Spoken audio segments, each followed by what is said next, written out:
আমি কথা বলছিলাম মাস্কেট জালান বনিবোয়ালি থেকে। আপনারা দেখতে পাচ্ছেন বিশাল একটি পার্ক এখানে নির্মাণ করা হয়েছে।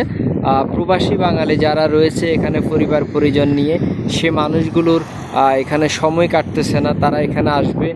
এখানে সুন্দর একটি কফি শপ কিন্তু রয়েছে, যার যার পছন্দ মতো তারা এখান থেকে খাবার সংগ্রহ করতে পারবে। সেই সাথে এর পাশে কিন্তু ফুটবল খেলার যে মাঠ রয়েছে, গ্রাউন্ড রয়েছে, সেই ফুটবল খেলার মাঠটিও কিন্তু আপনারা দেখতে পাচ্ছেন। এদিকে আবার একটা বিশাল একটা মার্কেট এখানে গড়ে উঠেছে, যে মার্কেটের আমরা দেখতে পাচ্ছি অসংখ্য দোকান এখনও কিন্তু খালি রয়েছে, যে দোকানগুলো এখন ফিল আপ হয়নি।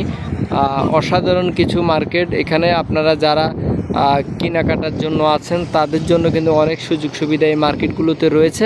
তো যাই হোক, আমরা সবাই চাই আমাদের প্রবাসী বাঙালিদের উন্নয়ন এবং সবাই যেন এই দেশটাতে প্রাণবন্ত থাকে, একটা শান্তি সমৃদ্ধ একটা দেশ ওমান। তো আপনারা অনায়াসে এই দেশে আসতে পারেন।